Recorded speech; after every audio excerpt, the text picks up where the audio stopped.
What's funny comedy? Yo, you not in our lane, so quit acting like we rockin' the same. What's funny comedy podcast? Are you not entertained? It's time to man up. My live people, put your hands up. From improvisations to stand up, we band up. These haters overheated. We going undefeated. Sit downs and live interviews is what the culture needed. A new monopoly for black comedy. Good family, it's your girl Mila K, and welcome back to the What's Funny Today show, where we cover all things urban comedy on stage, behind the scenes, and online. Have a great show for you today, but you know how I started off. Got to show love first to my homegirl Mindy B for sitting here in this seat with me. Make sure you follow her on social media. We thank you for hitting that like button, subscribing, tapping in on YouTube, on Facebook, and on Instagram. Keep that up, and yeah, we love to hear from you. Season 2 has been a blast, and today's show is right in alignment with that. So, gonna introduce the cast for today. He is the brainchild behind What's Funny Today show. He is one half of the What's Funny Comedy Festival. My boss, you know him, you love him, Knowledge Beckham. Appreciate it. Thank you. We got the most underrated comic out of Chicago, and honestly looking like Blade today, dressed in his all black and pewter shoes, as I found out. Comedian Sean Morgan. All right. Blade goes crazy. Blade goes crazy as fuck. Yeah. I worked on that a little bit. Yeah. Okay. And in studio today, we have Ryan Davis. He is a amazing stand-up comedian, has a new special released on Patreon, and Dope. Yeah, super dope. We're happy to have him right here in Chicago. Welcome, comedian Ryan Davis. Thanks for having me, Appreciate man. you, brother. Yeah. Appreciate you coming through. Thank y'all for having me, man. Yes, This is gonna be sir. fun. I can already tell. Yeah. You come to Chicago a lot? No. This is my first time seeing like summertime Shy. I've never been up here at this time. It's actually beautiful, man. It's beautiful. You on the tail end of it, but you know, you got to come back a little early in the summer. Oh, no. Nah, I watch the news. I'm cool. Oh, no. Yeah, I came at the perfect time. Yeah, Everybody about to go back in the house. So a lot of people have seen you online. Super funny. I definitely love all of your clips on Cancel Court. Right?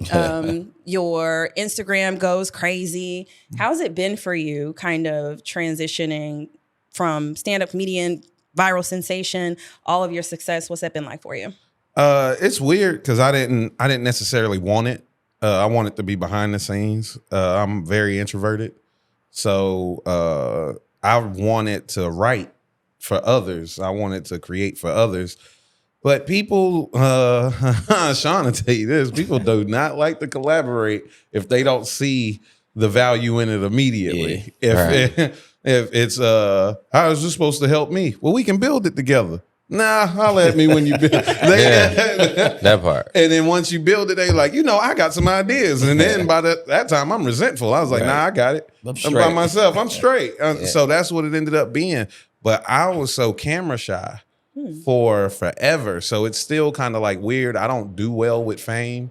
Like I just, for me, everything that I do is like just sharing my gift with the world, and hopefully they like it enough to come see me do stand up.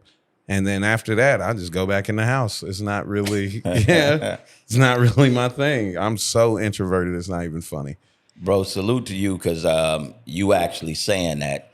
We're probably 18, 19 episodes in, so it can be considered a little early for you to pull up, right? And that's how some people will rock, is they want to see it get to a certain level before they sit down. So salute to you. Appreciate Sean reaching out to you and connecting with you and you coming through the shot.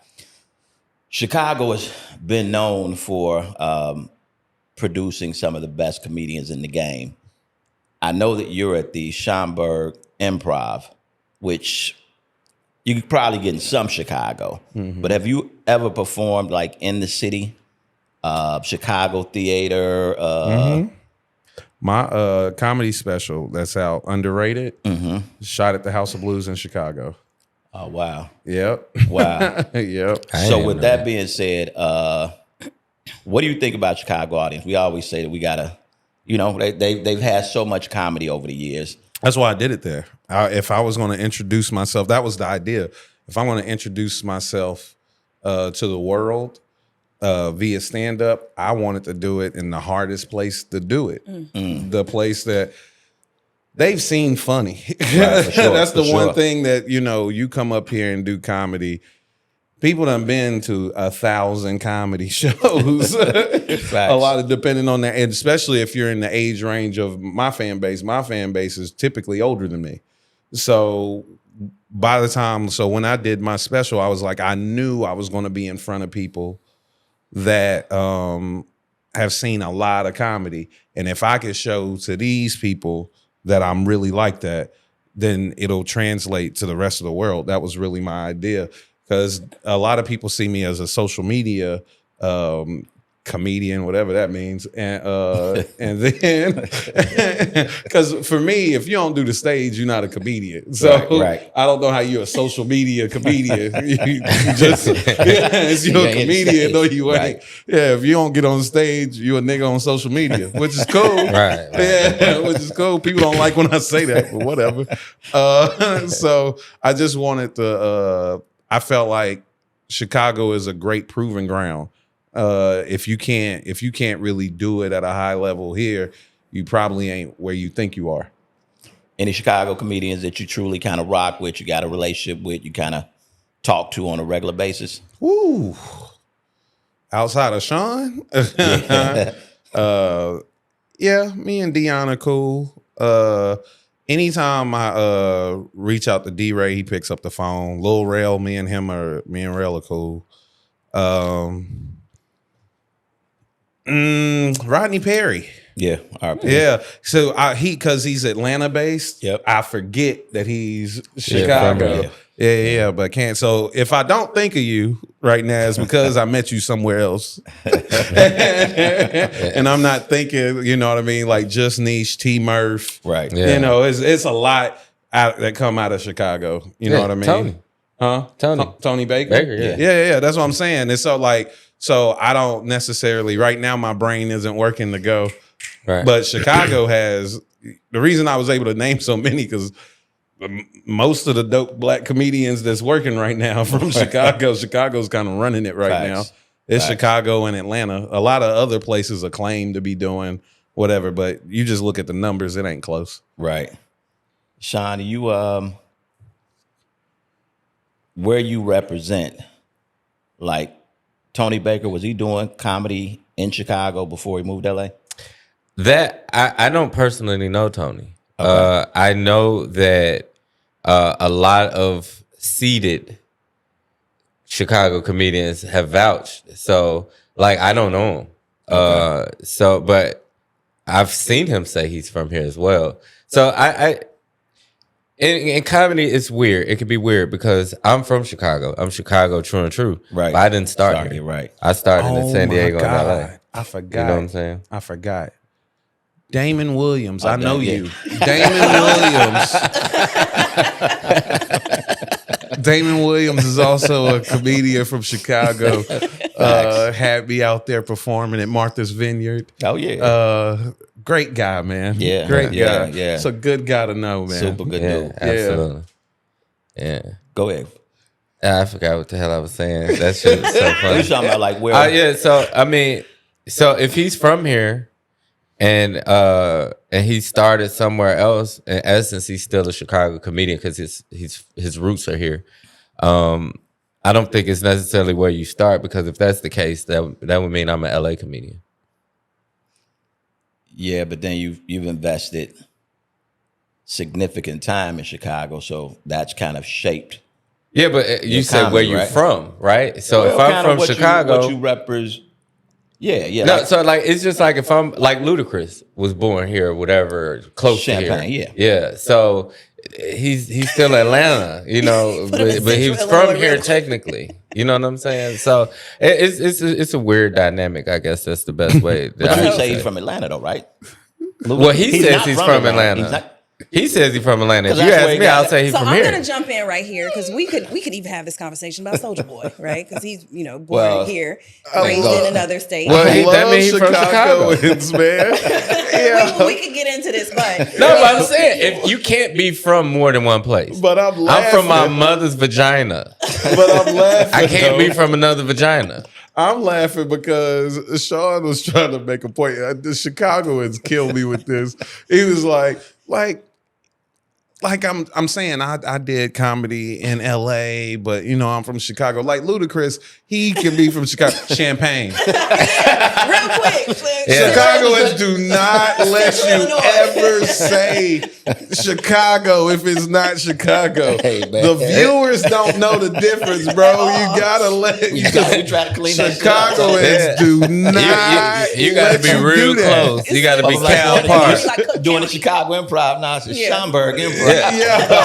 They do not let you do that. Yo. That's Oh hilarious. my goodness. So I already know this is going to be great conversation. So lots of things to get through. So I might move us along. So yeah, Ryan, I want to start off with talking to you a little bit about gatekeepers. Oh, okay. So you're one of the few comedians who bypassed traditional gatekeepers in comedy. Mm-hmm. What was a moment in your career that you realized you didn't need anybody's permission to blow up and be successful? Geez. Okay. So I'm a huge Patrice O'Neal fan. And I remember him saying one time, if you can get 100,000 fans, no one can stop you from working. And this was before, he said that before social media. You got to remember, he passed like 2011. Right. Yeah, he said that. And I just remembered, you know, I was doing it the traditional way.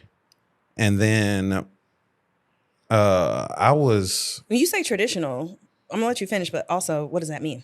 Traditional is I was a road comic. Okay. I did stand-up Comedy Zone that's based in Charlotte. So I'm out of Charlotte. Concord for the people who do the Chicagoan thing. But I came out of the Charlotte comedy scene. But he's a Concordian. Yes, I'm a Concordian. Hey, man. Details matter. Yeah. I don't want no smoke. So so the Comedy Zone, they had like 30 clubs or something crazy that up and down the East Coast. And I was a touring feature act for people like Julie Scoggins and people who, Sean Jones, and guys who were regulars through that Comedy Zone package. And that's the way I was trying to get it. I was just working my way up. Then I would probably, you know, I was looking to be a headliner through that. But then social media started to blow. And then I remember this was probably 2014. 2015, something like that. DC Young Fly got on Wildin' Out from Vine and Instagram or whatever. And someone booked me to do a show with him in West Virginia. I think it was Charleston, West Virginia, at a convention center. And he almost sold it out.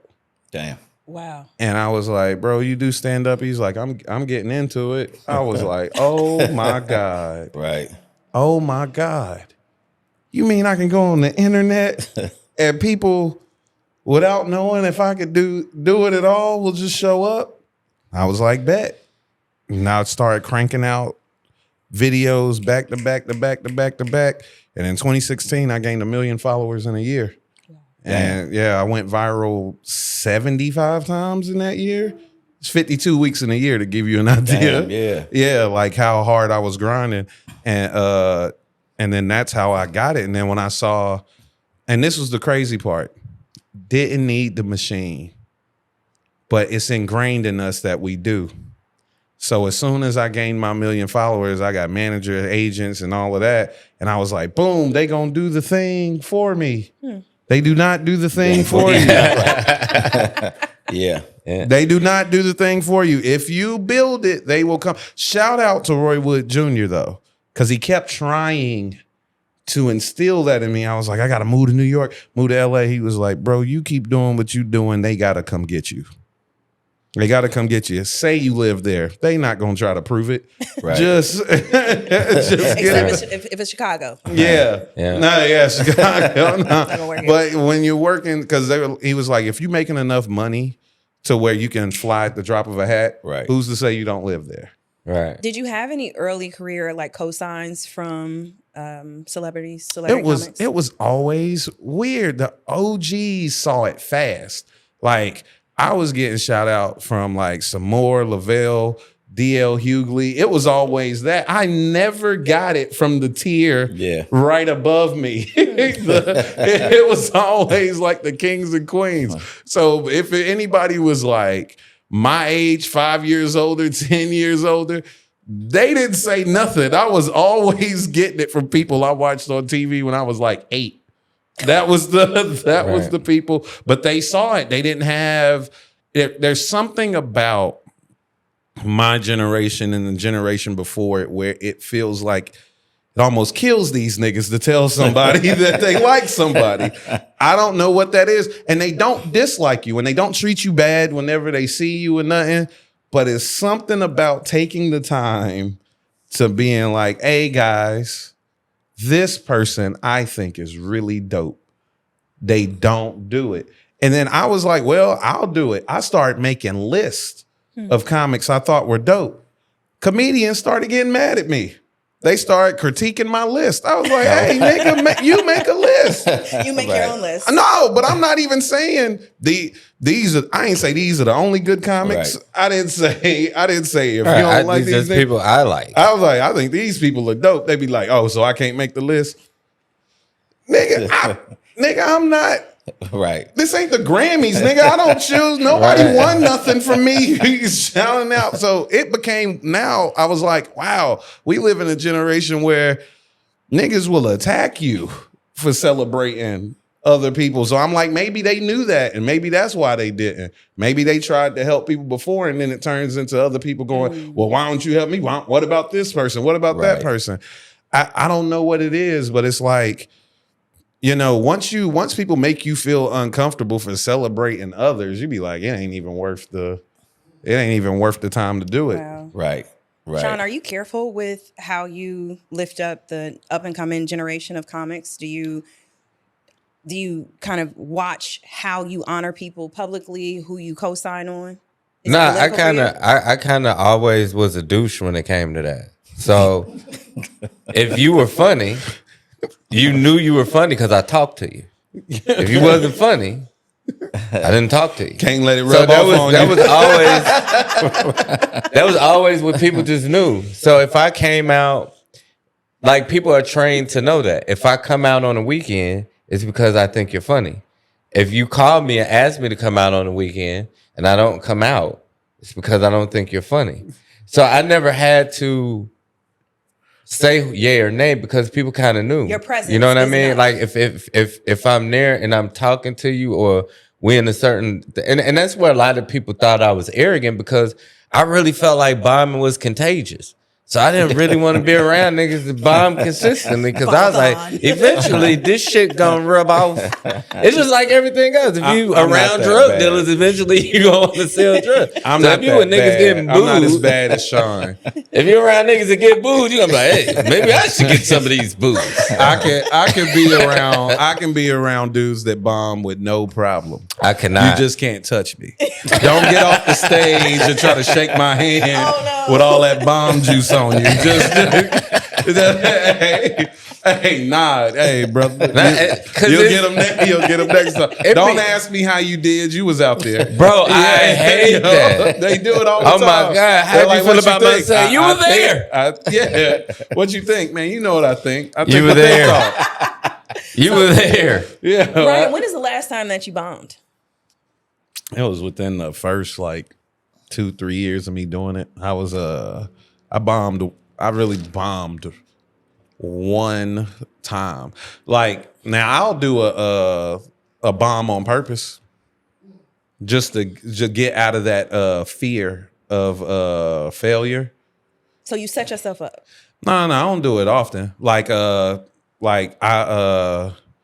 did a show. COVID, it came. I had 2 examples actually. COVID came. And I needed to get back on the road before because I hadn't done comedy at that point in 6 to 8 months. So I didn't want to jump out there and be doing an hour in front of my fans because it's a muscle. Yeah. If you don't do it, it will atrophy. Like any of these people, they be like, man, I ain't seen a comedian. You ain't seen a comedian in like 10 years. And you be like, man. And then they go, I'm going to do a tour. And people be like, oh, I'm going to go see him. All right. Do that at your own risk. Yeah. You about to watch a nigga play basketball who ain't shot a jump shot in 10 years. Right. I promise it's not going to look like what you think it is. Yeah. So it was that. I was like, I got to get back strong. So me and Corey Holcomb was cool at the time. I was like, bro, can I feature for you? And he was like, yeah, of course, and whatever. And I went and did shows with him in Atlanta. Now, I know what his comedy style is. Yeah. And I know what his fans want. So I did the opposite. For the whole I love women. Yeah, I did the opposite. Don't you just like violent stuff? I did politics and all kinds of stuff. And some of the shows wasn't really going that well, but that wasn't the purpose. Right. I was just getting my timing back. And then one dude yelled out, "You're not funny." And then I went and started boom, boom, boom, boom, boom. And then I got into my material that they wanted and they were laughing. I did that for like 5-10 minutes. And I was like, just showing you niggas that I'm really like that. Now, Joe Biden has been, no, I went right back because it's not, y'all paid to see Corey. Right.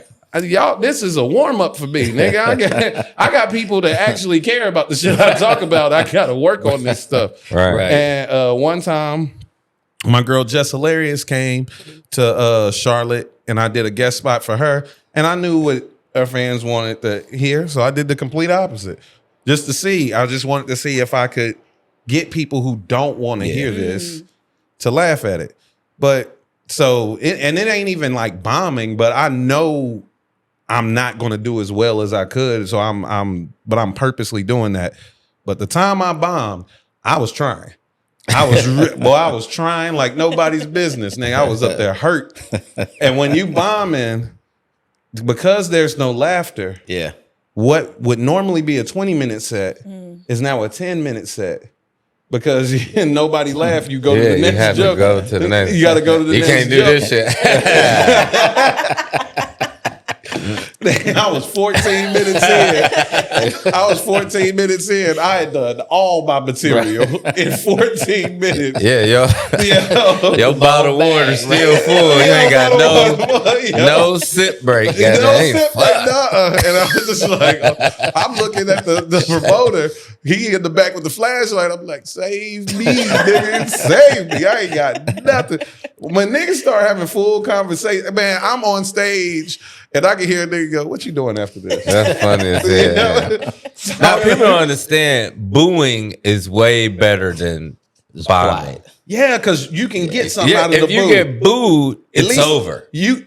But if you boo me, you can leave. No, but if you boo me, I can at least tack the first nigga who booed me. Right. You know what I mean? Right. If you boo me, now I can roast you or whatever, but nobody's booing. Yeah. Booing lets you out. Everybody is being kind. Yeah, when they sitting there listening, you got to give the set. If they boo, you could be like, fuck you, good night. But that could be in 3 minutes. But when you silence, you got to do the time on your contract. Yeah. Facts. Yeah. Oh I about didn't let that nigga pay me that night. That's how bad I bombed. Yeah, that's what happened to me in New York. He was trying to pay me. I was like, man, I don't even feel right taking this. But I gotta leave with something.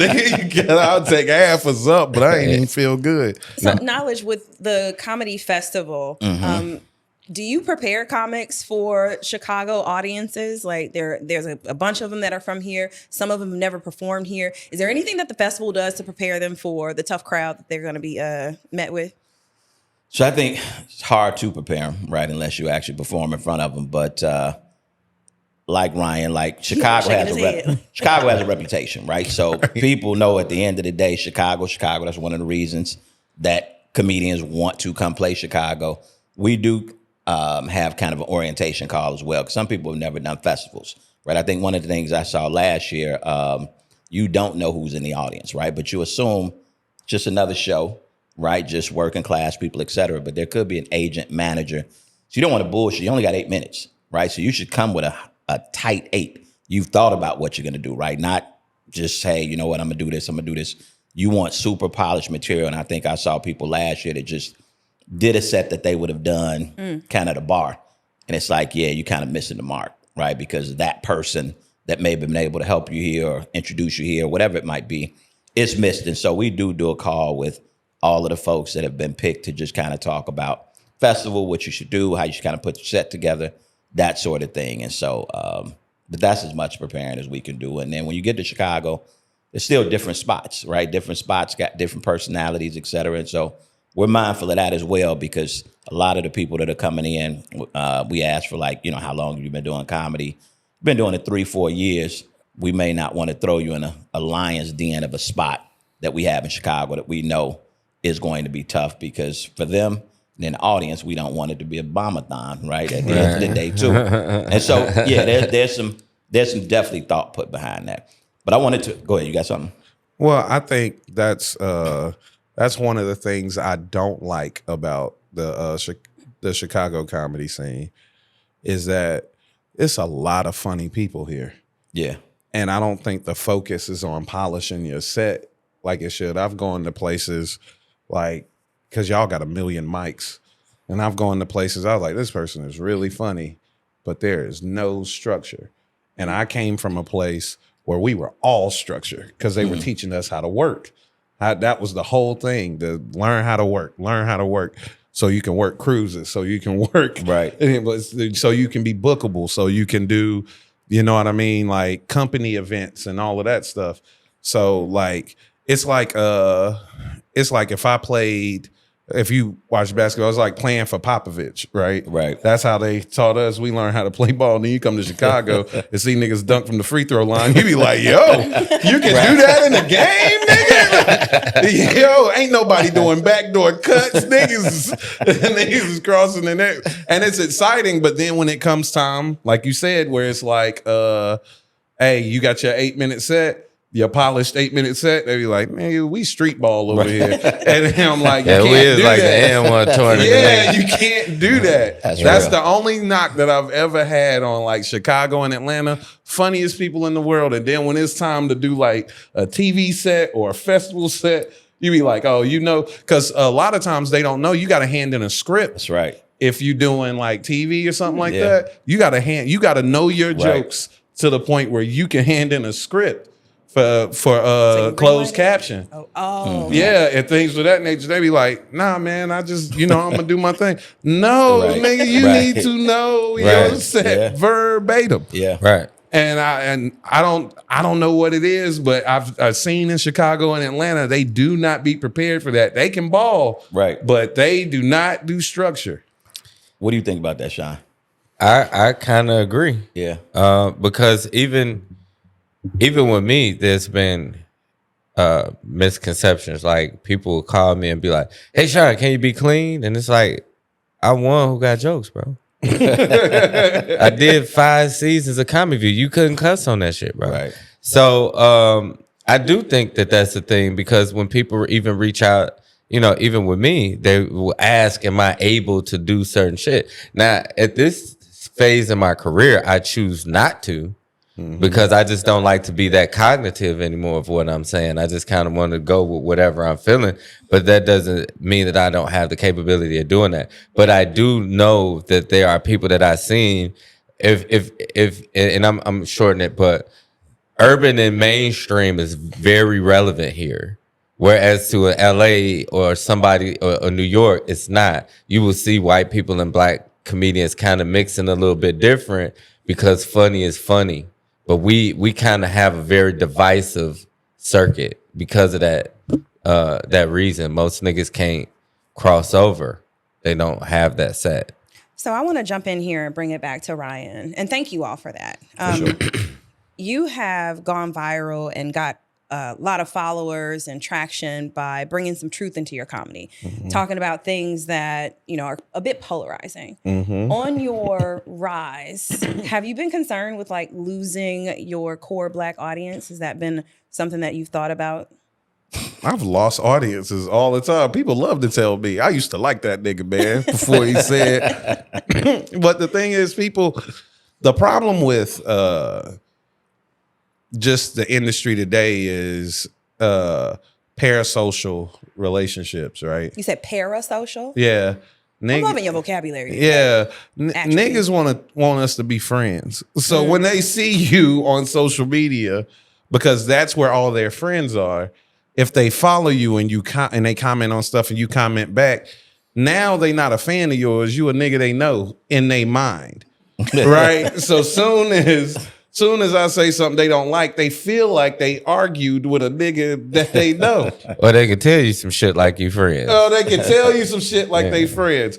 One of the best things about celebrity is that when we were growing up was we ain't know these niggas. We ain't know nothing. We ain't know nothing. We ain't care about what they like. You had to write a letter to the fucking station. Yeah. Hey, ABC, fuck Ryan. Yeah. Yeah, none of it man, I couldn't tell you all the people I love. I couldn't tell you what them niggas like to eat. I couldn't tell you niggas. You couldn't tell if niggas was in relationships or what they did. Man, they be like, man, you don't never show us your life. I don't owe you that, nigga. Like, what are you talking about? So so that be the thing. It's like, and people be so afraid. I noticed a lot of my peers are so afraid of losing followers, losing fans, that they gave power to these weird people who be like, I don't like that. If you talk about that, I'll stop following you. People are so afraid to lose followers, or so afraid to like be canceled, or their popularity going down. Let me tell you, nobody's famous forever, guys. Nobody stays at whatever the height it is that they're at forever. It's like Michael Jackson. He was the only nigga who could, you're never going to get that famous off the internet, nigga. Right. It's over. Like, so I think the biggest thing with me was my children. I didn't want to, because I'm not going to be here one day. And the only thing is going to be left is footage of things that I said, things that I did, whatever. And my children may have to answer to that. I want my children to look at it and be like, nah, my dad stood for something. My dad didn't, do whatever others wanted him to do. That he was morally sound throughout his life. That was his moral compass is what led him. You know what I mean? And him wanting to be a truthful person is what led him. And I didn't do stuff just for fame. Like, one of the questions that people love to ask is like, would you wear a dress for $10 million? I'd be like, why are you asking me that? No. They're like, you wouldn't do it for $10 million. I was like, well, if I'm worth $10 million in a dress, I'm worth $4 without the dress. Right. I'll do that. I'll do the $4 million. Why would I turn down $4 million to be myself? And they're like, man, that's crazy. I was like, no, I think it's crazy that you think that something's wrong with me, because I said I don't want to wear a dress. You said, what about this amount of money? And you think if I say yeah, then that means that I'm normal. But I got to look my kids in the face when they say, Dad, why you wear a dress? And you ain't want to wear a dress. And I got to look my daughter in the face and say, the money, baby. Now, what did I just teach that little girl? Do it for the money. Right. What did I just teach her? Right. So no, I don't do anything outside of what I feel is, is truly myself. I don't go, and that has cost me in my career some. I just now got to the point where I think people see me as safe enough to work with. I know I've lost plenty of work because I didn't appear to be the safest person, because I was willing to say whatever. Now I've grown to understand I can't say whatever's on my mind. I still say whatever I want, but just not whatever's on my mind, because some stuff just isn't needed. You don't have to be there. I used to be a lot more negative than I am now. I'm the same person, but then I'm like, now I focus more on what am I giving the world whenever I say something? Am I just being mean, or am I trying to help in some type of way? And I just try to help people see the world in a different way now, or a more moral way, or just at least challenge thought more than I am trying to be negative for laughs. Do you find that invitation to your audience helps people like learn how to be a bit more honest themselves? Like, it's hard having conversations online or in person. Do you think like your style of comedy and your bravery and courage, in bringing this into your sets is giving people a place to like have these hard conversations, whether it's about politics or relationships or parenting or religion or whatever? The world is getting softer.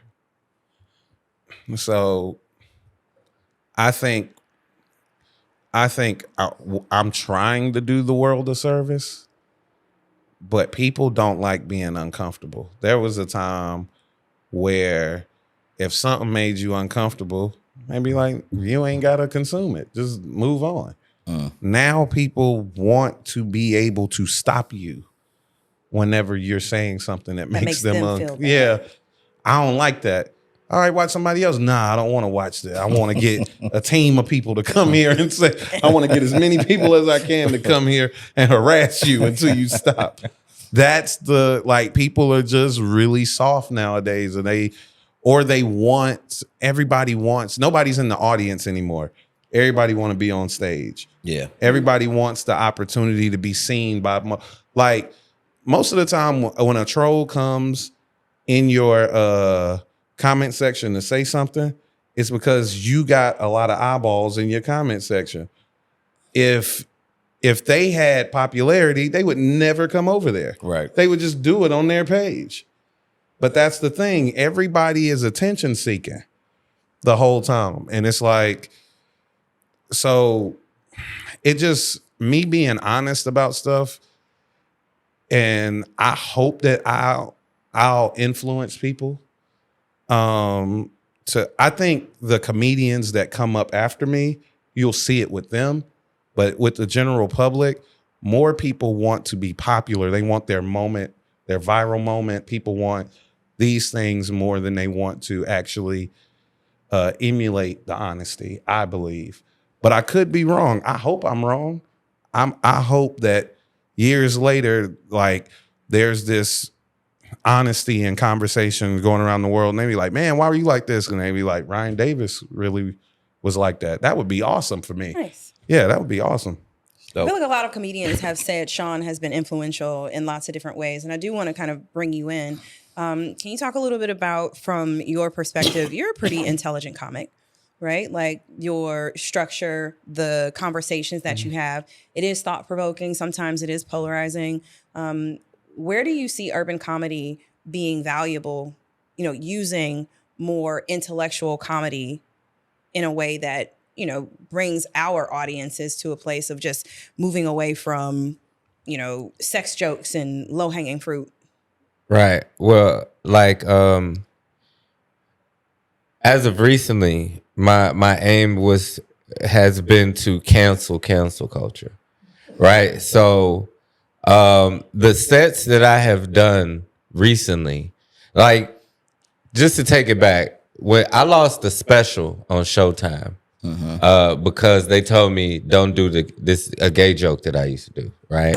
And so LA, the shit just so happened to pop up naturally that I did the gay joke, and it blew up. It went super viral, and so that kind of let me know that it's not what you say, it's how you can, when you leave no room to argue, then you can make the point, right? So the gay joke, if you're not familiar, is it was about how lesbianism isn't real because they use dicks, right?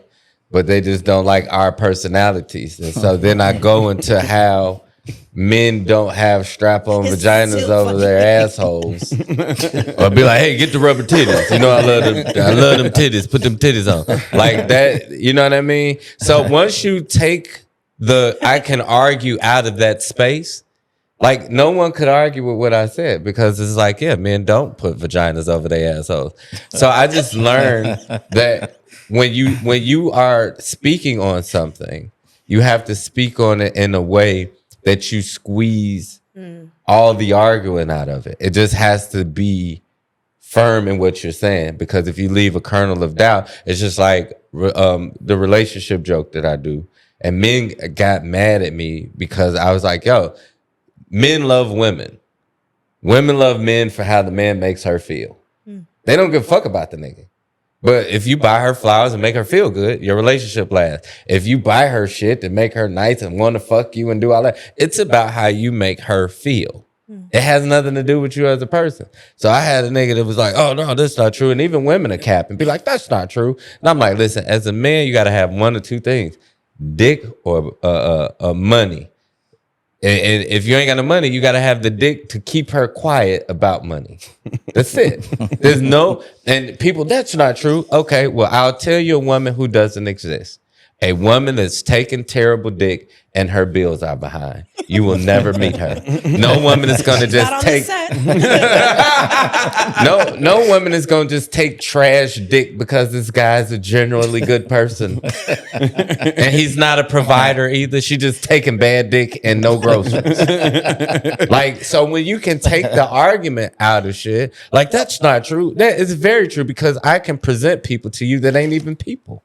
That's not a real person. So now I make it a point to combat what they say that I can't say because, you know, I feel like that's my due diligence because sometimes it's just changing the thought process. Right. Do you get what I'm saying? Like, I when I argue with Michi be trying to say that I'm pro-Trump because I'm not anti whatever. You know what I'm saying? I'm like, if I'm an atheist, you can't say I love the devil because I don't believe in your God. Conflating the two. Yeah. You know what I'm saying? Like, it that don't make sense. So you hate Trump, and that's why Trump could give you the 40 acres and the mule, and you will find a reason to still not fuck with him.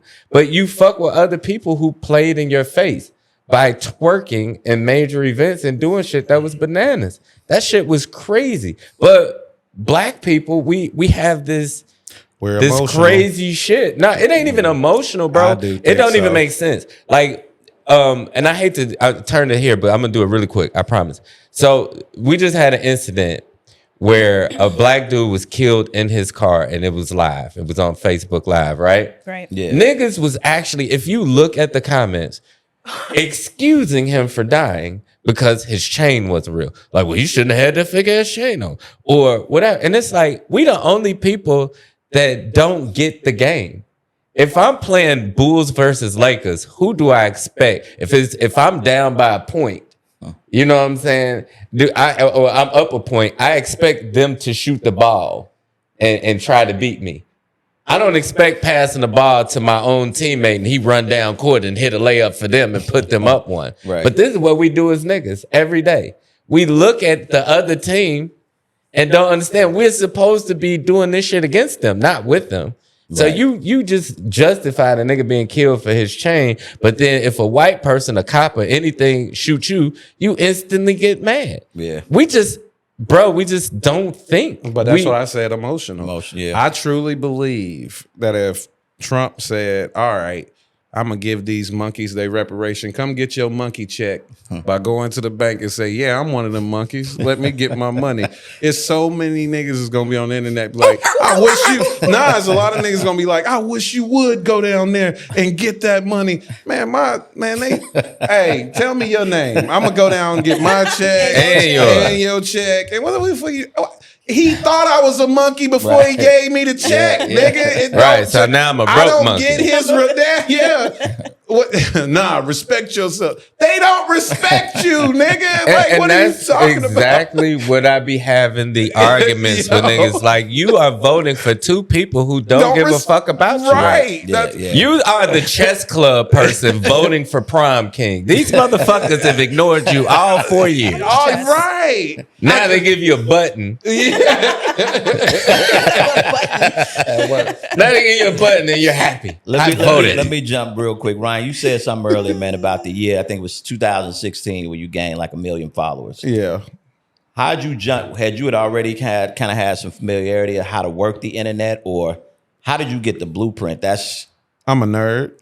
Okay. I'm a big time nerd. So first time I had made content was like 2011. I had a roommate who had a camera and a laptop. Okay. With like Windows Media Player on it. And I just, I would record stuff on the camera, take the SD card out, plug it into the laptop, figure out how to upload it, and I just learned everything on my own. I wasn't using Google or nothing. Like, even when I started making content, I like, I'll just go to a content like creating app or whatever, and I'll just keep doing stuff until I figure it out. Me, I don't know. Being creative is like fun for me. And then like me being introverted, I can lock myself in the room and just do that all day. And that's fun for me. I love to learn. I love to create. I love to do better than I did yesterday. I'm like, how could I do this better? Like I'll watch my content and all I see is the mistakes. People will be like, oh man, that was amazing. I was like, man, there's too much air in between this part and this part. Man, you can tell that the cut isn't seamless right here. You can tell where I cut it at. I don't like that. I stumbled over that word or whatever. That's all I see whenever I look at stuff. Like, I'm definitely not the person to critique my own work because I'm never really fully satisfied with it. But no, I'll take the time to learn every bit of everything. Sound engineering, anything I know about it, I did it myself. It was just me going on to whatever program and just working with it until I figured it out. So what drove the number though? Like, is it because people make content all day? Was it just the quality of content, or did you figure out that other shit? Whatever that is. No, I'm gonna tell you what really. People have learned now how to, it's actually sick now because they've learned like how to manipulate the human brain instead of actually being good at making content. They know how to hook you in the first couple seconds. They know how to do all of this. They've done more studying of how to keep a person looking at something rather than actually entertaining you. So a lot of content now and a lot of people who can teach you how to gain your followers, they teach you how to manipulate the audience to be stuck, which has never really been, that's not really what this is. For me, it was like, okay, I'll give you an example. So in like 2016, when you used to go to Facebook, you hit the search engine, it'll tell you the top 10 things that's been discussed the most on all of Facebook. So I'm looking at those top 10 things, and that's where I get my video from the day from, because I already see that this is what people are searching, right? And then I don't pick just anything. Am I interested in any of this? If I'm not interested in any of it, I'm not doing any of it. But if I'm interested in it, okay, I take that subject. I'm researching everything about it. And and this is what people, if you know how to research, you can do a lot of research in an hour. An hour time of just like, who is this person? All this, who is this person? Everything. What does that mean? That like an hour straight of just going down a rabbit hole? Yeah. Then, you know, Sean, you know, the funny will come to you. Your perspective is your perspective. And if you funny, you're going to be funny telling your perspective. So then I'm like, okay, I think about what I want to say. Then I'm like, what visuals match that? And then that's when I start looking up pictures or other videos to conjoin with kind of my, with the video. So I'm like, and then by that time, and then I'll shoot it separate. And then I understood the difference. Like in the news, you watch the news, right? The news isn't really that entertaining, but what they do is they jump cut. They'll show you this side of their face and then the camera, they'll turn and do this camera, and then they'll show you the wide and everything. So I understood just sitting in front of the camera, people actually get bored doing that. So my first videos, I always jumped with it. And a lot of people was like, why does he edit so much? And it was always because that keeps you from getting bored. A lot of people didn't know I was doing stuff. I was purposely doing certain things. And I always shot my videos in the same place because it's like brand recognition. Soon as somebody, like if you like my content of me standing in front of that door, every time I stand in front of that door, you go, oh shoot, he about to do one of the things. So you lock in. So that's really what it's like. It's a whole lot of psychological stuff. But for me, is knowing the psychological stuff, but also being the entertainer. now it's gotten so far from that. People are like, hey, if I just walk in a store and kick stuff off of a shelf, people be like, this is crazy. Hey, like I could do that at every store in my city and have 200 videos. And then I get mad because they be like, you know who, man, they be like, yeah, Brian, you really funny. You know who else funny? That nigga who kicks shit off shelves. And then that's when I be like, man, don't call me one of them niggas, bro. That's why I hate the social media comedian. He's not a comedian. That nigga destroys property. That's all he does. So, Ryan, I kind of want to get into Netflix. Okay. Right. So saw the interview with the Breakfast Club and, your comments about Netflix and all of the other streaming platforms. So that snub, was it because, like, why was it? Like, why'd you feel like bad or negative that none of those streaming platforms decided to pick up your project? Because I'm one of the best. Point blank, period. Like if you care about this and this is what it told me everything I needed to know about what they deemed necessary or what they wanted for their platform. Would you say marketable? Nah, I got the numbers, so it wasn't that. It wasn't that. It wasn't that. You can't. I'm 2.5 million on Facebook, over 500,000, actually over 750,000 on IG, over 250,000 on YouTube. Numbers make sense. The numbers make sense. I'm selling out shows everywhere. They ain't asking for none of this information, by the way. Why would you not ask for any of this information if it's not? They don't care. They didn't care about any of that. And I saw people, they gave specials to people who had no fan base. How they get it? Well, I mean, what was it? If I can interject, I could tell you exactly what it was, right? The tomfoolery, right? People don't understand that that's the direct correlation to a lot of what's going on, right? Like, no disrespect. People ask me about Country Wayne. Country Wayne was a quintessential bucker, right? If you watch Step and Fetcher, Andy and Amos, the comedy that was deemed offensive is what he based his platform on, right? This boy, that boy was breath stank, like that whole shit, right?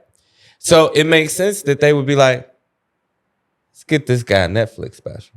Now you got somebody who can talk about Trump or politics in a way that can affect a voting outcome.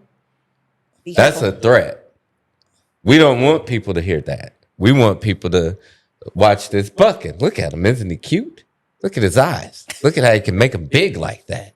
Right? So a lot of people don't understand that the design of certain shit is specifically against the person like a Ryan Davis who can, like the Juneteenth shit you did was brilliant. Why would they want to portray that or put that on a bigger platform and stop selling T-shirts to dumbasses? I get what you're saying in a sense, but I'm gonna have to push back for two reasons. One, Wayne, my nigga. So this is like, well, I'm not. Look, Sean, I'm not saying anything about him. I know what you're saying. Right. But there's no way in the world I can sit here and know what you're saying. And a bunch of people who don't know what you're saying is going to be like, man, Ryan, just let that ride. You just let that ride. And I was like, no, what it is like, I think Netflix would be dumb not to get in the Country Wayne business. Country Wayne does millions upon millions. I mean, he has a whole network. Right. Yeah, he has multiple soap opera like Country Wayne is doing numbers like, so for me, like Oprah? It made sense for me no matter what Country Wayne did to get in the Country Wayne business. Country Wayne, and the one thing about Wayne is to know him is to know he is a super honest person. Super honest person. So even if somebody's critical of his comedy, right? If there's some truth to it, he'll admit there's some truth to it. So, it's not for me to correct Sean. No, it's not. Wait a second, okay, Sean. I'm not attacking it in no way. What I'm trying to get, because you got to remember, bro, this isn't just a conversation with me and you. If people are going to watch this, so I just want to give some clarification about where my stance is. Like, you're talking about a particular kind of comedy. You're not saying good, bad, and different ever. You're saying why you believe that they would gravitate toward one thing versus the other.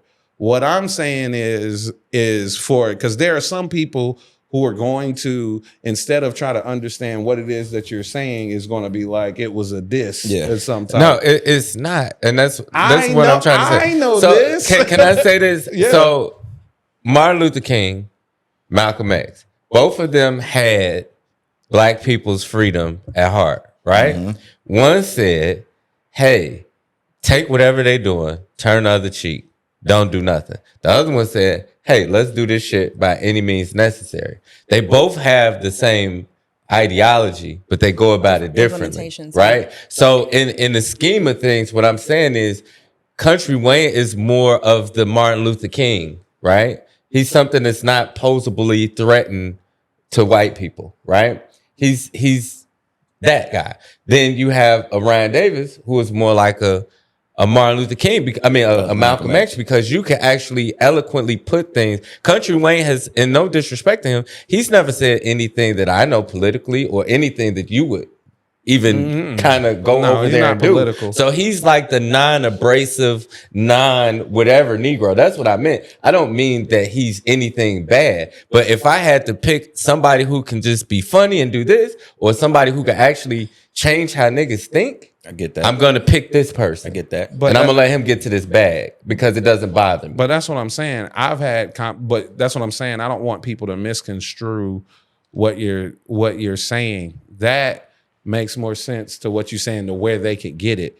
But when you like say bucking and stepping, fetching and all of that, it's so many people who are going to be like, dang, he's saying that. Country Wayne is a brilliant dude. He's a very thoughtful dude. He's thought provoking.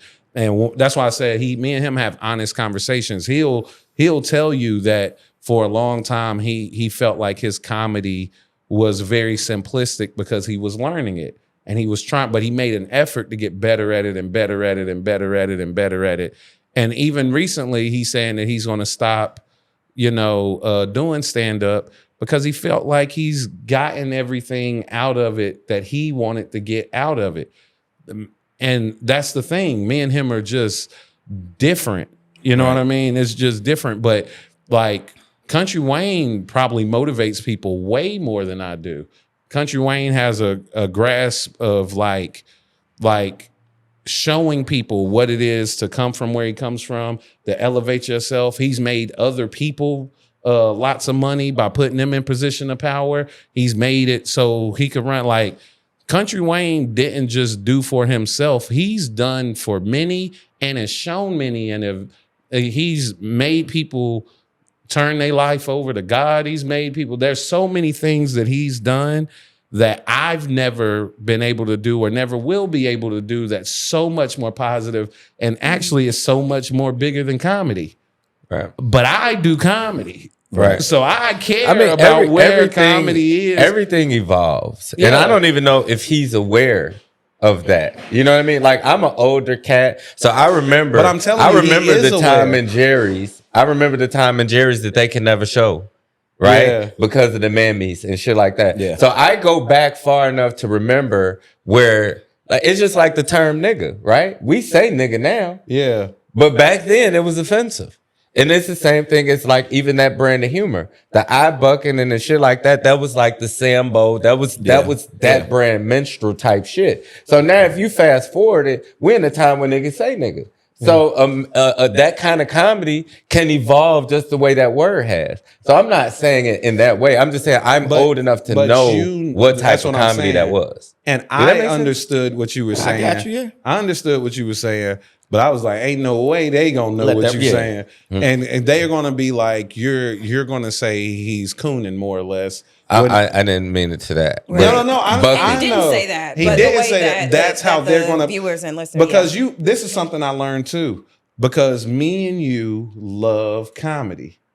People love to laugh. They don't love comedy. So whenever you talk about it from a historian point of view and from a love that we talk about it from, this is how they view comedy. This is how most people view comedy. I like it. That's it. Fact. That's it. That's the only. And if you go, that's not whatever, they be like, you hating. I mean, like, hey, no, I just from a like it's just like if you're a bartender, right?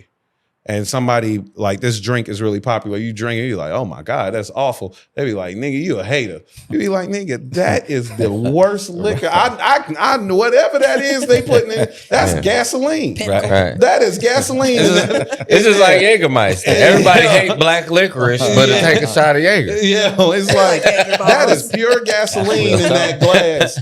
But if this the highest selling drink at this bar, nobody cares that you went to school to become a mixologist. No one cares that you know everything about what alcohol and what you tell everybody, hey, your liver is gonna fall out of your body. You keep drinking that. They're like, boy, niggas just don't want to see other niggas win, boy.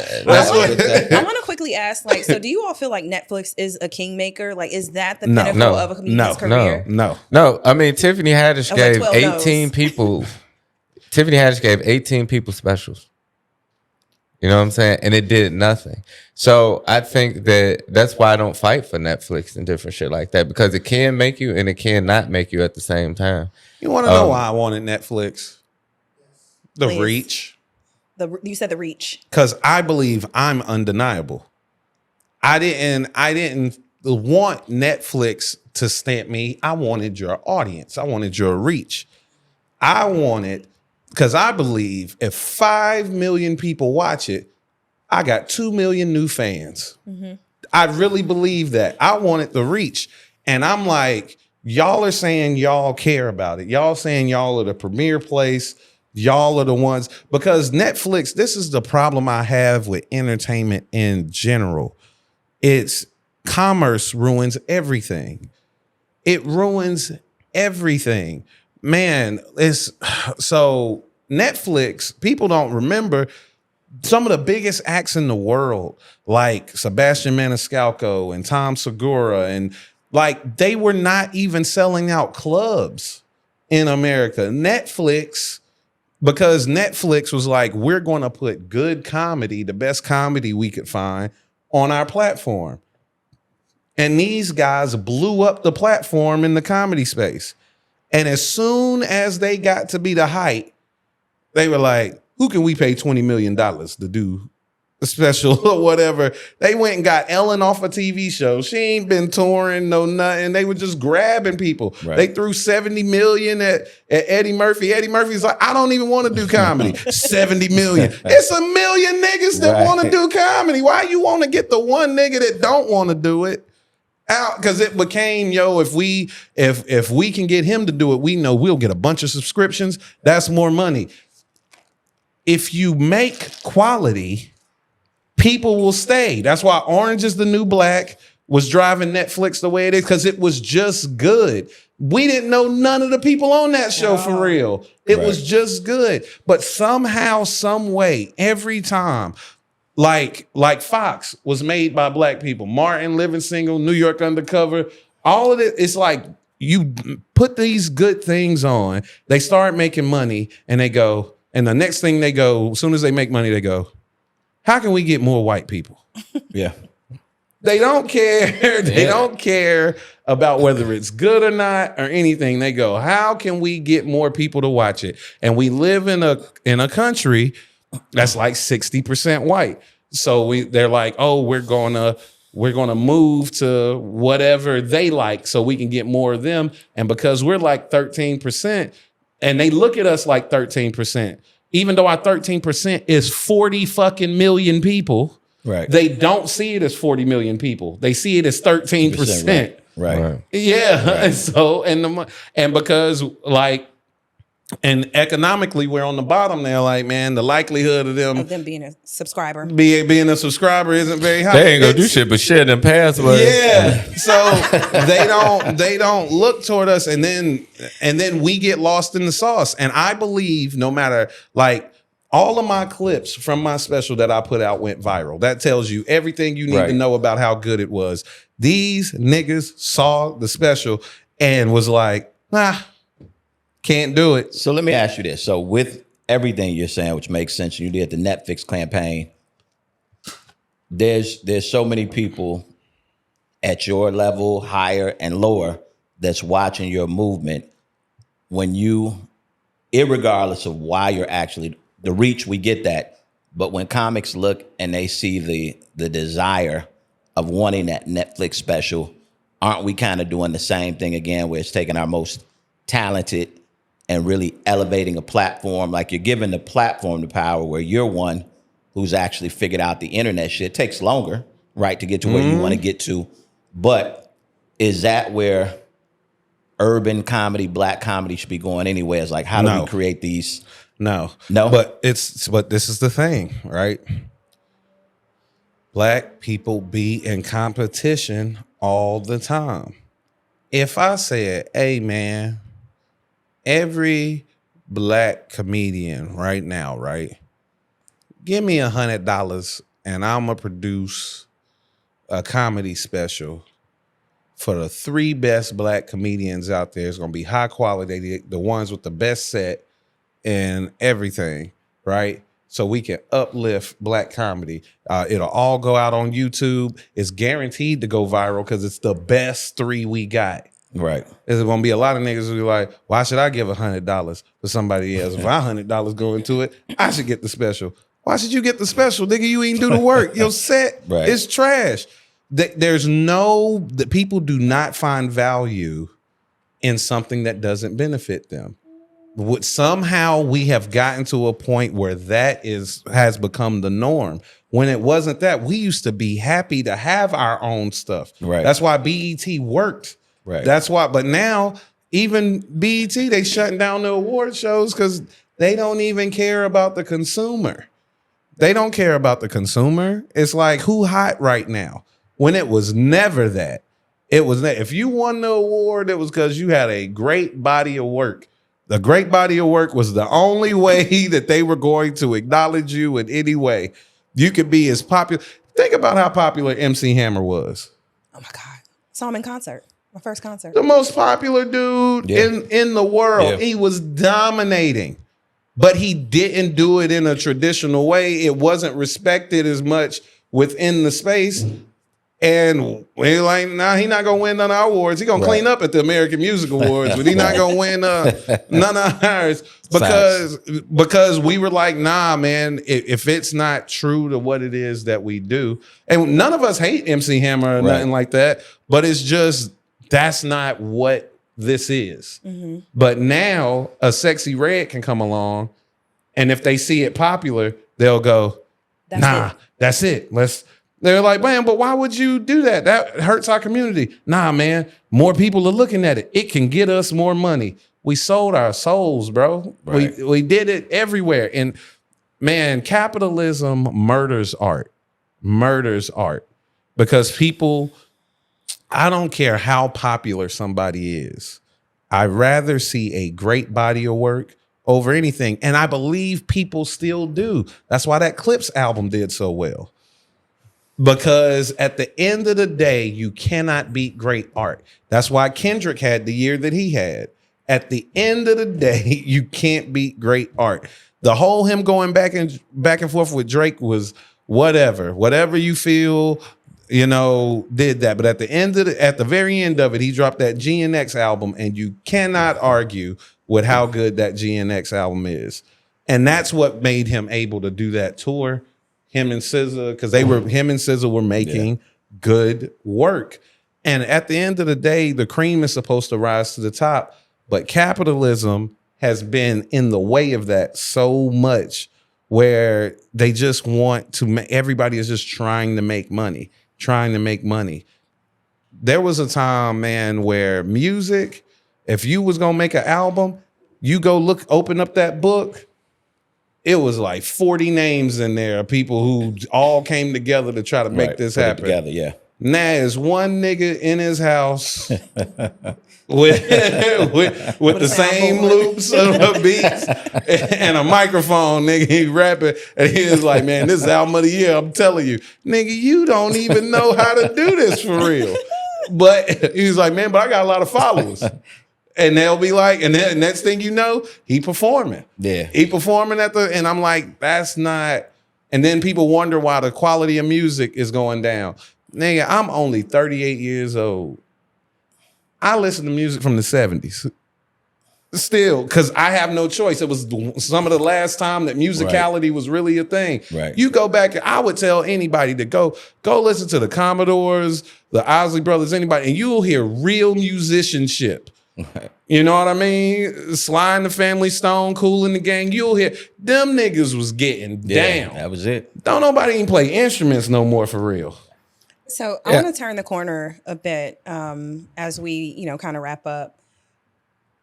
Do you have any thoughts about, are there misconceptions of being a Black comic? And do you have any insight for up and coming Black comedians? The insight I have, yes, there's always going to be a misconception of Black comedians. Always. Because do you have like 3 top ones? Yeah, the misconception is, one, being Black enough will always be a problem within our community because people want their kind of Black. And the problem, I'm always have a problem with Black people thinking there's one type of Black. We know better. Why are we echoing white supremacists? Right. You know what I mean? Talking points. We've never been a monolith. Ever. Right. That's everybody in their family will be like, nah, I know a nigga like this. I know a nigga like that. I know that's the way it is. If you're genuinely a Black person that grew up the Black experience, it will show through your comedy. No matter how you speak, no matter your speech pattern, no matter the subjects that you decide to talk about, it will show up because it'll be a Black perspective because you can't help but be Black every day of your life.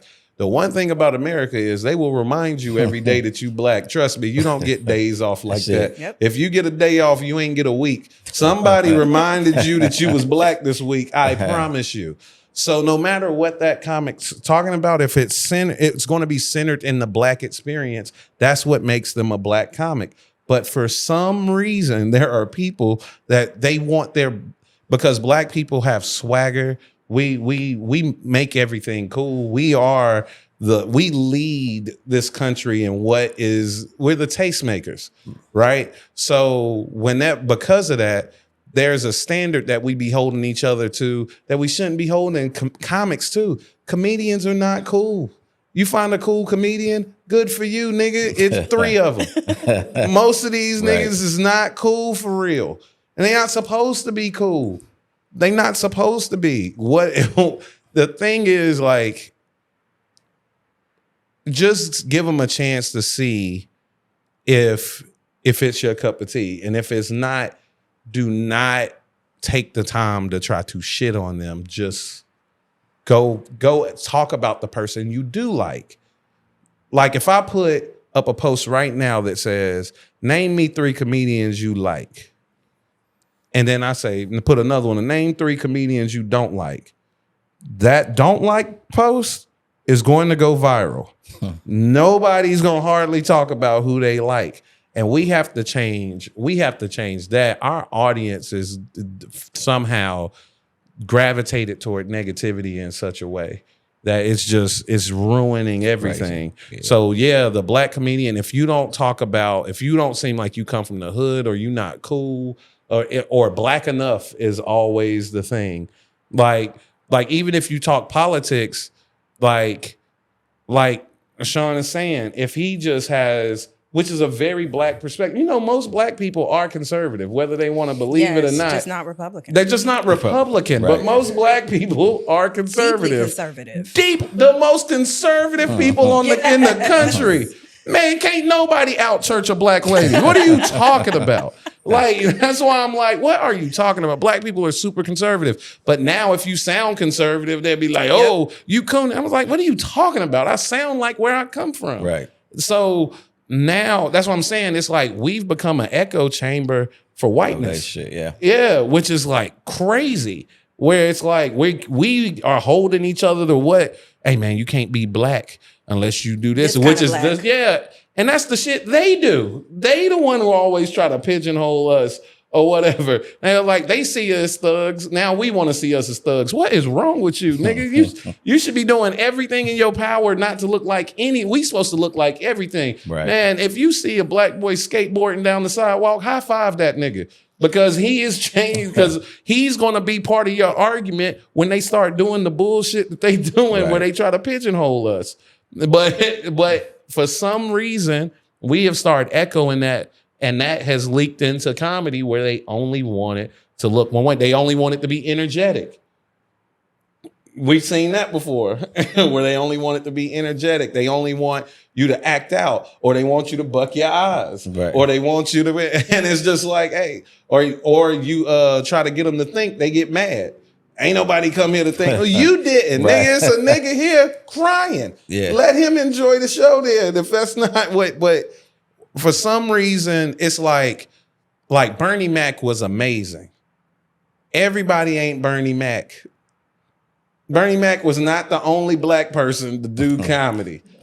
Everybody don't have to make you laugh as hard as Bernie Mac to be good. If you think, that's another thing, somebody will find the person that they think is the best comedian ever, and if you don't make them laugh that hard, you must not be good. No, the reason that nigga is the best to you because there's tears, nigga. Tears, no doubt, no doubt. Nobody, I don't have to be the best nigga you ever seen in order for you to enjoy me. But we have, and that's a competitive thing. Hope that nobody we do. ever says that to me dating. Oh no. I ain't gonna never be nobody best. Them days are over. I supplanted my flag a couple times. You get what I got. But so I do have a little bit of fun for you guys. So we're gonna play this or that. All right. It's really fast, so everybody is gonna kind of chime in. All right. This or that. Posting on Instagram or TikTok? Instagram for me. It's Instagram for me. I actually feel bad about TikTok. Used to be where the kids were. It was nothing but kids. That was the kids app. I don't know if y'all remember. And then the strippers went over there and it was over. Like Black Twitter? Yeah, that's how it always starts out. The kids are there. Then the strippers go over there. And don't nobody stop the strippers. They just go, well, if they over there, I'm going to go over there. Sean, you got one? I don't even have a TikTok. You're so emo. I love you. All right. Wings, flats or drums? Oh, you want me? Drums. Yeah, drums. I think I'm going to have to be the flat guy. All right. Pancakes or waffles? Pancakes for me. Specialty pancakes. Like, I can't just do regular ones. They got to be like red velvet or cinnamon toast crunch type shit. Them shits be fat. The pancakes and crispy edge. The old school, I got you. I want to ask Nike or Adidas, but clearly... Yeah, nah. Across the board. Everybody in here. Across the board. Yeah. Chappelle or Eddie? In what? There you go. That's a comedian right there, boy. Okay, all right. Since we're always doing comedy, let's do films. Oh, well, films is not. I mean, Half Baked versus Coming to America. Life. Harlem Nights. I mean, go on and on. I don't know how he manages, but every time he manages to get on the show, Chappelle, every show. Shout out to Dave. Shout out to my big brother, man. You have no idea how many times I had to correct because people will think that I'm saying something against Dave by not going with the GOAT theme. And I'm like, bro, he's great. I'm not saying he's not great.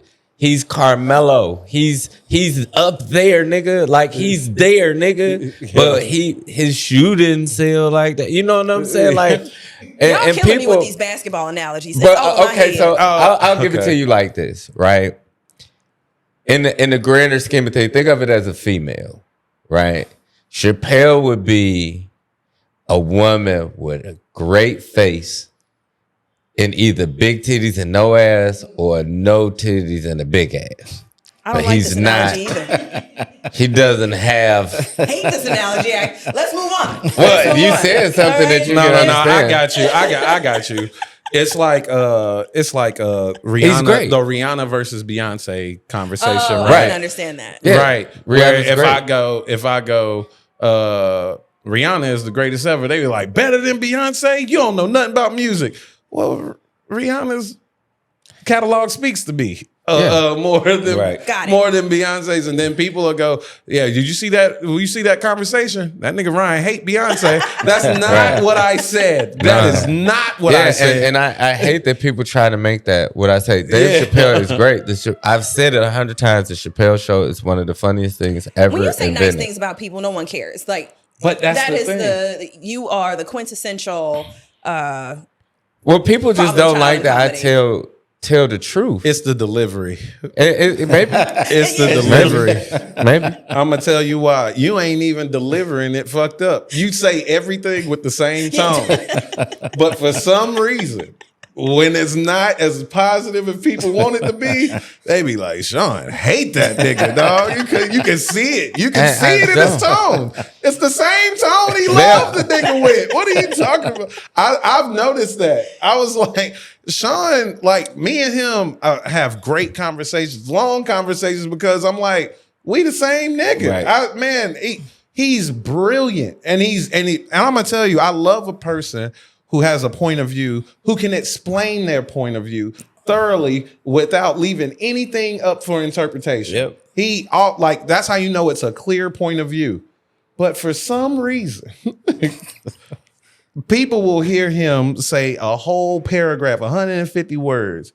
They hear 3 words they don't like. Fuck the other 147. I heard them 3 words. That nigga hate him.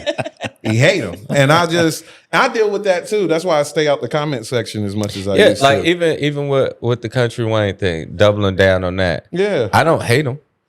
Yeah. But when the Country Wayne DC Young Fly first started getting into comedy, King Karan and King Batch and all that, right? Mm-hmm. When that shit was first starting, people confused what I was saying as being hatred or not really fucking with them. But I was like, they need another name. And this is before the term influencer, right? Because everybody was talking about their comedians if they was doing shit. And you just said it earlier today. And I was like, yo, like that shit ain't comedy. Like, so once they changed to influencer, then I had no problem with it. It's just like a nigga interviewed me and he was like, well, how you feel knowing DC Young Fly passed you up? I was like, nigga, we've never been on the same street. I've never done content. I've never done content. So to say that a person who did content, right? It's just like saying if the chick that glued her hair to her scalp decided, right? If she decided to do stand up and 2,000 people came out to see her, do that make her a better comedian than me because people are interested in what she said or know who she is more than they know who I am? Like people like to equate things that don't match. They have nothing to do with each other. Me and DC Young Fly have nothing. We shouldn't even be in the same conversation because I don't even know how to I just learned how to put music on a flyer on Instagram a week and a half ago. You're getting better. Yeah, now you'll at least hear a song. It might start at the wrong point, but I don't like, and that's why people don't understand. I don't shit on those people because I tell people all the time it's a talent. It's something that I don't do. I don't have. That's not a lane that I've jumped into. So I don't have any opinion about that. The only time I have an opinion about something is if they jump into this side of it. Right. So if you want to be an internet nigga and become a stand-up comedian and you trash, I'm going to tell you trash. But I'm not shitting on your skits. Yeah, but this definitely not going to their show. So this is what I'm saying though. One of the things that bothers me more than anything is Nobody's aspiring anymore. You can't be an aspiring comedian, nigga. You got to be my level the day you decide to do comedy, nigga. I don't like that. Yeah. Aspiring works, nigga. And one day I'm going to be one of the biggest comedians in the world. You don't get to step. You don't get to say, you know what? I'm going to do comedy. Me and DL Hughley are the same. That's so disrespectful. And they don't understand that. And when you say it, they get upset. Martin or Fresh Prince? The show? Nah, I mean, they both are people. They're people, and then they're also shows. Yeah. So I'll go shows. I'll say probably Fresh Prince, honestly. Okay. I'll do Martin. I got Fresh Prince in a landslide. Oh wow! Damn. Yeah. I would have to. I love that's what this is supposed to be about. Yeah. What's funny today? Yeah. Let's get into it. Yeah. All right. I think because of the conversation that we had earlier, right? I think Martin is a more relatable black, but Fresh Prince shows that we're not a monolith. Uncle Phil is not Will. Will and Uncle Phil are not Carlton. You know what I'm saying? Uncle Phil came from it, got out, wanted better for his children, but still kept the values of what he got from where he came from. Will is where he came from, still embodies everything that he came from, is struggling to try to, conform into that. Carlton only knows where they are now. Right. Don't give a damn about where they came from. And you get to see all of them try to mix this and live into this world together. And then you see how all of them handles racism. You know what I mean? When Will and Carlton get pulled over. And Carlton is like, oh no, we just got to listen to them, Will. Like, they don't care nothing about that. And Carlton is like, no. And then Uncle Phil shows up and be like, Carlton, I hate you had to see this. Will, I hate you had to see this. But now I got to show y'all, now I got to show these police officers that a black man is able to get in a position above you. And now it's time to show you what it is. You get the scared suburban kid, the angry kid from the hood that knows what this is, and the father from the hood that is now rose above the oppression, the ability for this dude to oppress him. It's all of these dynamics that make it bigger than Martin for me. You know what I mean? When Martin there's nothing funnier ever than Martin, but it's centered around a type of blackness that it wasn't very diverse.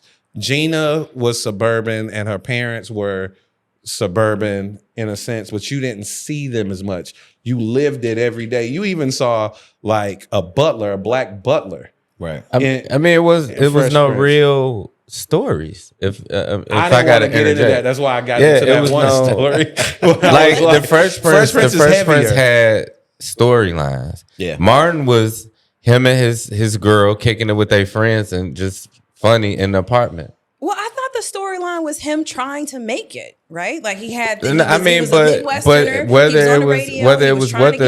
what it was trying to do and what it delivered was two different things. Oh. So Martin, every episode, they set was really that. Like even with Fresh Prince, they integrated them into schools. They worked at the mall. Like it was just different. Here's a good It was different shit. Like Martin was literally studio to house. Okay, so here's a question. Martin was... But it was hilarious. Martin was everything about his mom. What's the storyline of Martin's dad? Yeah. That he left, right? What's the storyline? There wasn't one. Well, so there, All right. What's the storyline of Will's dad? That he's a deadbeat. That's a dead Marine, episode. Baby. Yeah. Why don't he want me, man? Why don't he want me, man? You see what I'm saying? Yeah. It's like they really was tackling stuff. Facts. When Aunt Viv got the job to teach Black history at their school and made Will and Carlton do more work. And then they were like, you treating us different. They were like, you should want to know this history more than them. You should want to know twice as much as them. Right. Facts. Yo, and I'm telling you, it's that stuff. Yeah. It's that stuff that for me, that's like, nah, this show is way more necessary. Yeah, see, for me, it's almost like what you were saying with the comedy. Because again, we're doing nothing's this close. or that. Yeah. This or that. Nah, But it's just From like, a comedy I love standpoint, it ain't even close. it's just like saying who's funnier, Arnez J or Bruce. Like, you know what I mean? That's two different things. Loving both. I can go see Ryan, but then I can go see a physical comedian, etc. Arnez J, if you want to do this, right? it's going to be funny. Somebody say Martin. I ain't never arguing with him. Nah, you Martin ain't saying. Listen, I don't even know what the animal was. Him and Pam was beating. That up. shit still. That's the funniest shit you'll ever That ain't see no in damn your One of my life. favorite Yo, nigga, what? Yeah. I can't think of nothing funnier than that, man. Yeah. I laugh every single time. It's never been a It's time. never not funny. It's never not funny. It's All classic. Right, so our last this or that. Harlem Nights or Life? Harlem Nights. I'm gonna let you go. It's Harlem Nights to me. It's not even close. I'm not a Life nigga. Nah, I can say that the layers on Life was the subtleties of Life. But I'm gonna have to go Harlem Nights. Yeah. Yeah, Sunshine. Sunshine. That alone. And watch Black Comedy in America on Vice. I interviewed Sunshine about Harlem Nights. You learned some bunch of back behind the scenes stuff. Lila Roshan, right? Yeah. Lila Roshan was man. Yeah, that's something nobody talk about either, bro. 90s and 80s chicks are murdering anybody that's out right now. Actresses, and I mean, period. like a lot. Period, bro. Yeah. Like I would put a Vanity and a Jane Kennedy and what? Bro, somebody made a compilation. Lila Roshan in her prime, bro. They made a compilation of just black women who were actresses in the 90s. I saw that video and was like, oh, nigga, I grew up in the wrong time. Bruh. Nigga, if I'm Even famous Cindy, in the 90s, even I'm shooting at nigga, even everything. Cindy Williams, And I can't nigga. think of nobody Bro. right now. I don't have no crush Reagan on none Gomez, of these women. you know how jealous I was that Real was with Reagan Gomez? I had the biggest crush on her Oh ever my on the God, Parenthood, nigga, Zaria, nigga. On the Parenthood. Yo, see, nigga. that's how you know. He said her by her real name, and I knew who he was talking about, and she had one role. Right. That's how fine she was. You can name somebody who's popular right now. I'd be like, who that? Yeah, bro. Like it's night and day. 90s. Nah, but I'll give Life this credit. A movie that dark and that sad shouldn't be that funny. Yeah. That's how funny them niggas were. Yeah. That is a sad ass story. Yeah, nigga. And a real story. And them motherfuckers So real quick before, didn't get out today we with wrap, I know 97. we got to wrap. Your take on comedy beef, specifically in the black comedy space. Is it just did the Cat Williams thing just bubble it up and bring it to the front of the audience, or is there something different going on? Is it more of a competitive space now with the content creators? Like, what's your take on just where we're at right now in terms of black comedy beefs, everything becoming a beef? Black comedy beef is the dumbest shit I've ever seen in my life. We can't even afford to be doing no shit like that. Why are you we got the smallest audience and y'all are turning audience against other people within the space. In what sense does that make? Now, we can't even have a dream concert where some of our greatest legends come together to do a show for the culture because niggas is talking shit about each other. Right. We can't get a movie with them. We can't get a show with them now. We talking about Life and Harlem Nights. That's able to happen because niggas is able to put egos aside to create something that lasts forever. Harlem Nights came out in 87. I was born in 87. Iconicism within our culture takes teamwork. And we don't get Harlem Nights if Eddie don't like Richard and Richard don't like Red and Red don't fuck with Robin Harris and we like nigga. Right. Della Reese don't fuck with none of them. Nigga, how are we gonna get? The only way we gonna get Friday is a classic because niggas were collaborating. Now, because y'all want to make beef the thing, we can't even make another classic. Too many niggas worried about shit that don't matter. We don't even have the power and the infrastructure to be beefing. What the fuck are you doing? Can we at least get 3 fucking networks before you niggas start beefing? Right. Can we do that? Can we get some $100 million box office shit going on before you niggas start beefing? These niggas a fight over crumbs. Nigga, what are we doing? Have you helped squash any comedy beef in your career? I will never. I will never. Soon as niggas start beefing, I be like, I don't want to be around that nigga. That nigga there is different. I want to see all my niggas win. Absolutely. And all of them win. Even if you not good. Because I don't think we share audience. Right. I don't think we share an audience. Right. I don't think people should go without laughing because they don't get me. It's like, you know what I mean? I don't have that thought. It's like somebody go, Ryan Davis ain't funny. Well, go watch who you think is funny. Right. And then somebody come to me, such and such ain't funny. Hey man, you ain't got to say that. Just watch me. Right. You ain't got to shit on them. There's options. Go watch somebody else. Why didn't you feel compelled to tell me who you do like? Why would you feel compelled to tell me who you don't like? Like I've done shows that I come on stage, people are like, man, I went to go see blah, blah, blah. You way better than them. Or you can say, I enjoyed the show. That would have worked. Yeah. Right. Hey, you the best show I've been to all year. Why you got to tell me why you got to shit on somebody to think it makes me feel better? We got to get rid of that. We don't have the space for that. That's facts. Well, if I can interject, the comedy beef is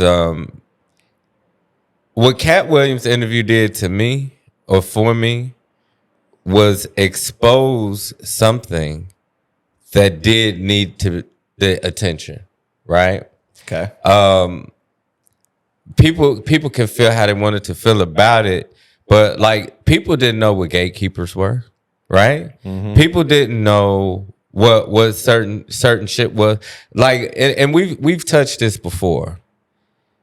Niggas held batons so long that a rapper had to make comedy careers. Yeah. And people don't get that, right? So I think Cat Williams, it got a little messy, you know, we're getting into specifics. But I do think that it was a conversation that needed to be had because a lot of people like to cap. Right? Me and you have had this conversation. I said, what do you call a nigga that everybody famous knows and nobody on the street knows? No one knows how to classify me. I'm not a celebrity, but I'm celebrated amongst celebrities. And can walk into any room. So what in the comedy space. What does that make me, right? And then when people ask these weird questions, like, why didn't this happen? Why didn't that happen? Some people could equate it to beef. Some people could say I'm not likable. Some people could say whatever. But at the end of the day, it only makes sense if it's just me. And it's not. It's a gaping hole of comedians that some have even died. Because they couldn't get there because motherfuckers wouldn't let them there. Now, this is my thing. I am pro gatekeeper. I hate the way they were doing it. It should be if somebody is really good, and you have the space to introduce them to the audience, introduce them to the audience. It don't matter how you feel about them at all. Mm-hmm. People love putting their friends on. Even if the friend is no good at whatever, nigga, that's not what this is. Right. And I've been really big on that. Some people will come to my shows and be like, yo, how come you don't do a show with such and such? I see them. Y'all are like really good friends. Yep. We are really good friends. I hope they're doing well right now, wherever it is they're doing. They're like, you ain't gonna let them open for you? No, nigga, like I owe it to my audience to give them the best show that I can give them at the time. That's the type of gatekeeping that you're supposed to do. And you make somebody earn it. Right. Earn it. Unless you're doing a developmental situation. I see something in you. Let's see if we can develop you in that way. Music used to be that way. You would develop artists beforehand if you saw the talent before. There's none of that. Niggas will make movies. Niggas will get a 5-picture movie deal, right? Had the same cast in all 5 movies. I'm like, nigga, come on, bro. You didn't know nobody else who could act. Right. Right. And see, that's the catch-22. It's like, let's take the white people, the Adam Sandlers and the Will Ferrells. It worked because they were all talented, right? Right. But they weren't homeboys. They met in the talent space. Right. The focal point needs to go back, and you said this the other day, just to piggyback on what you said in the dressing room, that the day is going to come back around. Yeah, right. It's going to come back around, and I really hope, if I'm here or if I'm not here for it, I just hope that people do what you're supposed to do, because we all suffer, right? And that's what people don't understand. We all suffered. The fact that we are talking about movies that's 30 years old because we have nothing to even bring into a conversation this year. Do you understand what I'm saying? It speaks on volumes, and people act like it's hating and people act like it's whatever. I love Kevin Hart. I love most of the niggas that are famous, but I also identify how safe they like to play the game. Do you understand what I'm saying? So it's no disrespect, but it's like, blood. I just want all them niggas to sit in the room and be like, nigga, I could never stop your money. Right. You will still sell Kevin Hart. There will never be a day that this nigga can't sell out something at least mid-size for the rest of his life. So suppressing or not bringing attention to other people is not benefiting anyone. It's only hurting everyone. Sometimes, though, I wonder if Kevin can, because this is what I say. Because Kevin also came up in the parasocial time. A lot of people don't think of him as a social media guy, but Kevin Hart blew up through social media. Yeah. And one thing I've learned is, because of parasocial relationships, I believe, like, you go look at the Plastic Cup Boys, right? Yep. Naeem, Spank, Joey, all these niggas is funny. But if I'm Chris Brown's best friend, them niggas can't touch me in followers. Chris Brown's daughter got more followers than all of them. And Kevin is like, check out my guys. Here's a podcast. I do a podcast with my guys. Here's a Netflix special for my guys. Right. And they show they funny in all these spaces. Yep. Chris Brown makes a child. Child don't even talk, no nothing. Just post pictures of her. Yeah. 1.5 million followers. He can't migrate people. You see what I'm saying?